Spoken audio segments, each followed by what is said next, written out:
ең бірінші слайдта осылай тұрады ғой, содан кейін сабақты оқушыларды орындарынан тұрғызып қойып, кәнекей балалар бірге қайталайық деп, аспанға қарап ай көрдім деп аспанға қарайды, төмен қарап жер көрдім, төмен қарайды, оңға солға бұрылады да, егеменді ел көрдім деп қолдарымен бүйтіп жаяды да.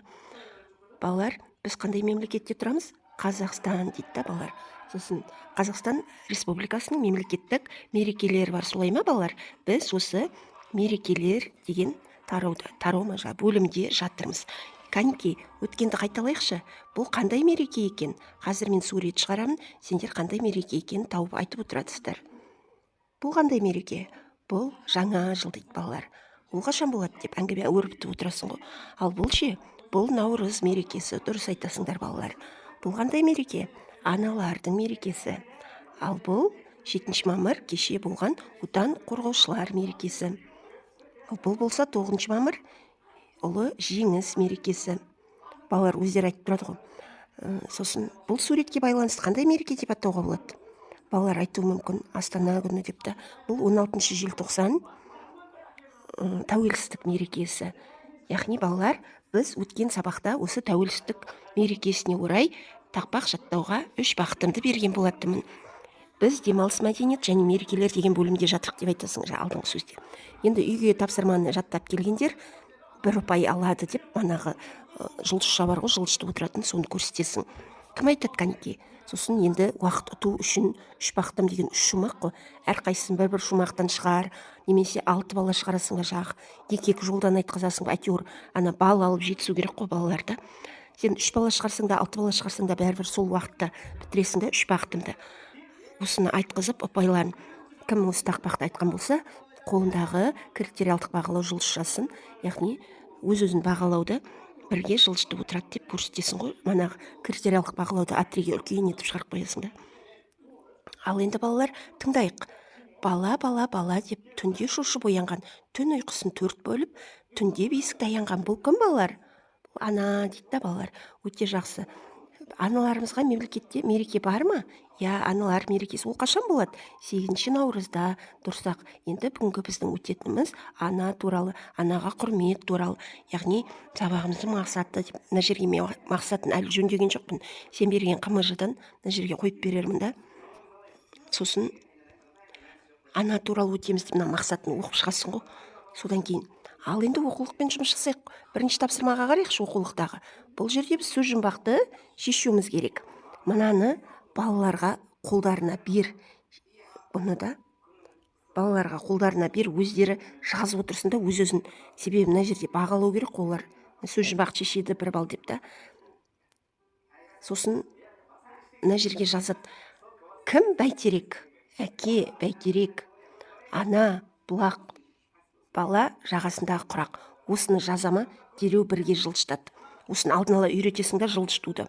Осыны ақыл сөзді қалай түсінесіңдер? Әке бәйтерек, ана бұлақ, бала жағасындағы құрақ деген қандай мағына білдіреді деп, осыны бір оқушыны сөйлетесің да, бір оқушыма, 2 оқушыма.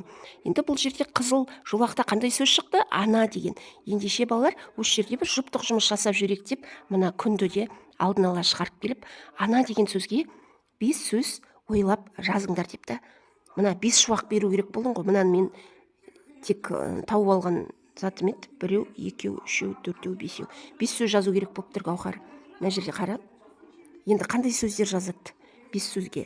Ана мейірімді, ана мысалы ең жақын, өздері ана туралы ассоциация құрайды ғой. Сен жаңа кластер дедің ба, бір не дедің ғой, соны мынаған 5 сөз жазады. Соған жазған өзің тез аралап жүресің ғой. Өте жақсы, дұрыс, бірге жылжыта ғой деп, анағы сатын жылжытып шығады ғой. Жолақтағы ана деген сөзге байланысты 5 сөз ойласа, бірден 2 ұпай алып отыр, көрдің ба? Сөз жұмбақ шешсе 1 ұпай, ананы шешсе 1 ұпай. Енді балалар, біз қазір өлеңмен танысамыз. Өлеңмен танысу үшін автормен танысу айдарына қарайық. Әнуарбек Дүйсенбиев 1931 жылы Алматы облысы Жамбыл ауданында туылған екен, Қарақыстақ ауылында. Оның қайырлы таң балалар, кім ерте тұрады атты ертегілер мен өлең шумақтары бар екен. Ол 1979 жылы дүниеден өткен екен. Ол балалар ақыны деп өстіп таныстырып өттің ғой. Содан кейін ал ендеше оқиық. Өлеңді мәнерлеп оқиды 1 балл деп қойдың ғой. Кәнекей кім оқиды деп 2 жолдан оқытқан дұрыс шығар. сыныпта 20 бала болса, мысалы мынау 1 2 3 4 5 6 бала кетті ма, тағы 6-ауына оқыды, 12 бала оқиды да, почти что 12 бала оқиды. Ана тез жақсы оқитындарға оқытып шығасың ғой, сол оқығандар өздеріне бір бай қояды. Өте жақсы балалар, бәрі жылжытса болады мына жерде да. Әйтпесе сабақтың соңында 10 пайға дейін, бестікшілерің 10 пайға жету керек қой. Енді балалар әрқайсымыз дәптермен жұмыс, мынау жеке жұмыс. Ана қандай? Мынау манағы ұқсайды ғой. Өлеңге сүйеніп, бірақ өлеңге сүйеніп жазады. Манағы класстерің сияқты емес, өлеңге сүйене отырып жазады да. Ана қандай? Ардақты. Мысалы да, ана қандай? Ардақты деген сөз жазады, аяулы деген сөз жазады, қымбатты деген сөз жазады. Ақ сүт берді деп жазуға болады мына жерде. Кең құшақты деуге жазуға болады да. Түсіндің ба? Осының ішінен 4 сөз жазу керек қой, міне оңайда. Сосын дәптерге жазып болғаннан кейін өздерін бірге жылжытады да. Ал енді екінші мәтінді оқимыз, қуаныш деген мәтінді деп. Мына жерге енді мына мәтінді судыратып өзің оқып берген, негізі оқуың керек қой. Оқығаннан мына жерге бір аудио қойын ба, мынаны аудиомен оқып, кәнекей тыңдайық деп та мына жерге. Сен айтарсың осыны маған. Сосын енді мына сұрақ жауаппен жұмыс жасайсың ғой. Розаның анасына деген сыйлығы қандай еді? Өзің анаңа, жақындарыңа не сыйлар едің? Анаңа, жақындарыңа арнап құттықтау хат әзірле. Үйренген сөздеріңді қосуды ұмытпа. Құттықтау хатты жазып отыруға уақыт жоқ қой. Ауызша кім анасын, жақындарын құттықтайды деп, жаңағы анашым, мен сені құттықтаймын деп сөйтіп айтса, ұпай алады ғой мына жерде. Міне критериялық бағалаудың ішінде тұр. Енді кітаппен жұмыс болмаса, мына тапсырманы орындамаса тағы болмайды да, сондықтан тез бәріне үлгеруің керек қой. Балалар кәнекей сергіту сәтті десең де болады. Мынаған бал қойып қойдым, себебі 10 балға жетпей қалды да тапсырма. Анамызға не сыйлауға болады? Мына шарларды түртейік. Егер болатын зат болса, онда қол шапалақтаймыз. Болмайтын нәрсе болса, аяқ топылдатамыз деп бір деген шарды. Анамызға гүл сыйлауға бола ма? Тез шапалақтау керек қой. Сыпыртқамен белшік не қылайды ана? Болмайды дейді. Мысалы, сағат әрине сыйлауға болады. Екілік баға сыйлауға бола ма? Жоқ деп балдар не істеді ғой, өздеріне қызық шығар.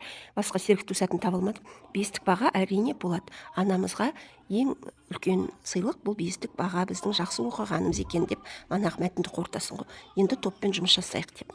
Бірінші топқа А3 түрінде мынаны шығарып бересің. А3 түрінде шығарып бересің да, балалар жазады. Бұл жеңіл. Мәтіннің авторы мана Қуаныш дегенде Әнуарбек Дүйсенбиев па? Ойбай, автор басқа оның. Мынау өлеңнің авторы Әнуарбек Дүйсенбиев. Ол оқиға қай жерде болды? Үйдің ішінде деп жазады. Кейіпкерлер кімдер? Анасы мен қызы. Қандай оқиға болды? Анасының туған күні болып, жаңағы кім еді? Роза оған не сыйларын білмеді деген сияқты. Оған сыйлық әзірлейін деді, ұйықтап қалды деймін. Әйтеуір жазады 1-2 сөйлем. Бұл оқиғаға не әсер етті? Анасының туған күні. Оқиғаның салдары анасы оның үйге қолғабыс тигізгеніне және жақсы бағасына қуанды деп. Немен бітті деген ғой, салдары деген. Осыны жазады да, әрқайсысы бір сөйлемнен ба әйтеуір ақылдасып. Егер де анамның туған күні болса дегенді жалғастыру керек та. Балалар 4-5 сөйлем жазу керек қой мына жерге. Егер анамның туған күні болса, мен алдын ала дайындалар едім, оған сыйлық әзірлер едім, сосын ашық хат жасар едім, сосын торт алып үстіне свечи деген не қылайды, сондайларды қояр едім, үйді жинап қояр едім, бестік баға алар едім деп балдар бір не қылуға болады, соны жазады мына жерге да, өз ойларымен. Топтық жұмысқа қатысты ма деп топ басшыларынан сұрайсың ғой. Сіздің топқа жақсы қатысқандар кімдер деп. Мынау деп өздері айтты, бала деген жасыра алмайды да. Сосын соларға сразу ұпайларын қойып бересің. Ананың көңілі, балдар жазады ғой мына жерге. Ананың көңілі балада, баланың көңілі далада. Не сөз қалып қойды, соны жазады. Бұны да А3 түрінде үлкен етіп шығарып берсең. Ананың сүті бал, баланың тілі бал. Оңай осы да. Анаңа ауыр сөз айтпа, атыңа ауыр жүк артпа. Бұл сондай екен. Топтық жұмысты тақтаға қорғайды ғой. Топ басшысынан сұра, сенің тобыңда бұл топтық жұмысқа кімдер жақсы қатысты? Мынау деп айтады ғой. Сендер бірге жылжыта қойыңдар деп жаңағы бағалау жұлдызшасын бірге жылжытады. Ал енді балалар, біз сабағымызды бекітейік. Аналар мерекесі қашан тойланады? Мынаны барлығы орындасын. Сен балалардың қолдарына мынандай А, Б деген 3 мынандай зат жасайсың ба, черно-белый кәдімгі да бүйткен таяқта.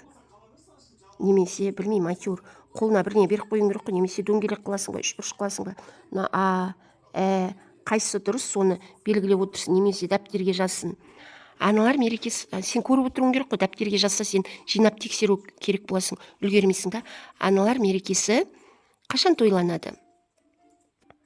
Балалар жазады да 8 наурыз деп көтерсе, мысалы 8-дің үстін бассаң мынандай шығады, дұрыс деген жазу шығады. Келесі, ардақты ана өлеңінің авторы кім? Мысалы Қадыр Мырзалиев па, жоқ. Мұқағали Мақатаев па, жоқ. Әнуарбек Дүйсенбиев па? Иә, дұрыс деген осындай жазу шығады. Қуаныш әңгімесінде Розаның анасы не үшін қуанды? Айтқан тыңдаған үшін, ерте келген үшін, қолғабыс тигізіп, сабақ жақсы оқыған үшін. Дұрыс. Мінеке балалар, біз сабақ жақсы меңгерген екенбіз, өздеріңе балды қойып шықтыңдар ма деп айтасың ғой. Содан кейін кері байланыс береміз деп, мынаны шығаруға да болады да, немесе балдарды компьютердің қасына бірлеп шығарып, мына мышкамен қозғайды ғой, лайктың үстін басса, бір кімге сабақ ұнаса, мынаны баса қойсын, мен компьютерменен дейсің ғой. Өстіп сендерде сенсорный тақта жоқ қой, себебі бізде де жоқ құрсын. Түсінбедім деген болса, мынаны басады. Вообще түсінбедім десе, мынаны басады ғой. Сосын сен қорытып шығасың, мана 20 сан шығу керек қой. Мысалы 11-ге 2 қос неше? 16-ға 2 қос 18, 18-ге 4 асып кетті ғой. 20 бала шығу керек та саны. Бүгінгі сабаққа жақсы түсінгендер 16 екен, түсінбегендер 2 екен деп қорытып шығасың да осыдан. Осындайды беріп шығасың. Манағы балалар, манағы бағалауларыңызды өздеріңіздің көтеріңізші Жұлдызжан. Кім қанша балалды екен қарайын деп, соны қарап жүріп, мына комментарийлерді бір-бірлеп беріп шықсаң болады да. Мақтап та, сен өте жақсы қатыстың, сен жарық жұлдызсың, сен кереметсің деп осылар таратып шығасың. Өзіңе белгілі ғой, 5-тің баласы қайсы, 4-тің баласы қайсы. Үйге тапсырма, мынау дейсің да, осымен аяқтайсың.